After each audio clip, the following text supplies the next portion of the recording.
welcome to the program.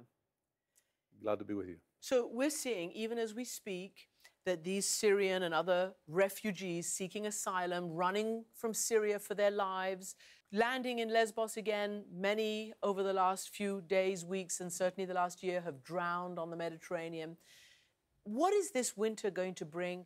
Our priority right now is to save lives. And I don't want to be very optimistic. The situation might be even worse in the future. The flows will not subside as long as this part of the world is on fire. And we know the reasons, the root causes of these flows towards Europe. So Europe must be well prepared. And this is what we have done recently. I want to be frank with you. It took some time to understand how tragic is the situation in the area. So you were late coming to this conclusion? It is obvious because Europe, as member states, were all caught by surprise. Commissioner, you talk about realising finally the responsibility and coming late to that.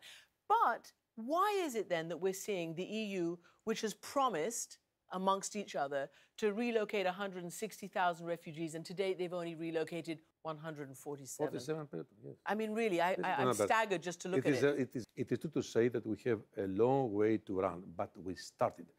You know, relocation... Even the money, you say you've started, sir, but even the money. Let's look at the money. For instance, $2.4 billion, $2.46 billion pledged by European governments, and less than $536 million have been received. Look, it sounds to all of us that Europe talks a good game, but doesn't actually deliver. This is what I want to tell you. Now it is the moment that we have started delivering with the participation of all member states.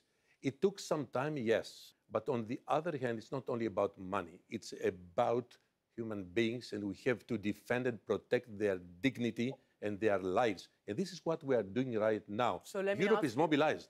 Well, it's mobilized, but, sir, when you talk about dignity and human rights, you have European nations putting up fences.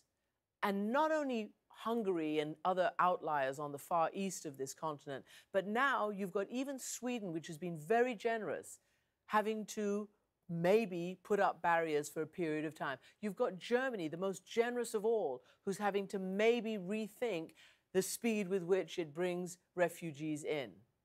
First of all, Sweden... What does this say about European values? Sweden is not erecting fences. They just reintroduced borders control, and it is their right to do so in order to better manage the situation within their country. And we shall never permit fences to be erected again within Europe. And Schengen will never put at stake. I am responsible for that. I can tell you that I will never put my signature under such an act. Why? Because Schengen is the greatest achievement of the European integration. Schengen, this amazing achievement for Europe, is being under threat by the rise of right and left-wing extremists, xenophobia, people who say, no, we don't want these people. You touched the hot point.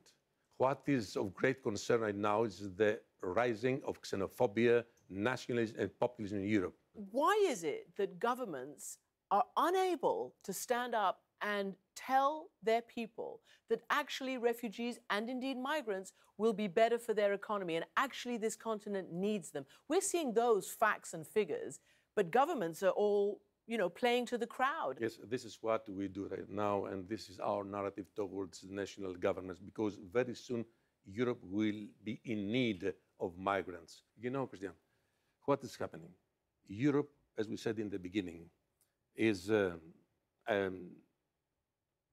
formed by nations of migrants and refugees. It is in our DNA. What you said before, I fully agree with you. It is part of what we try to tell everybody. And if we do not behave and act like this, the European project will be at stake, and we shall never permit it to happen. You're saying all the right things, but others are also saying that you don't even know what's about to hit you. In the months and years ahead, it could get even worse. Look at this quote. The global north must be prepared that the global south is on the move. The entire global south. Yes, it's not far away from being true. I'm afraid that we are going to be confronted with even more difficult situations in the future.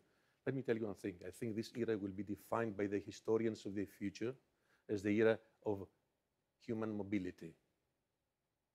A lot of displaced people will come up in the future for other reasons, war, persecution, environmental problems. So we must be well prepared. That's why the Commission has taken the initiative to put this issue in the United Nations and in all international organizations to make it a global issue. Commissioner, thank you very much indeed for joining me. Thank you for having me here.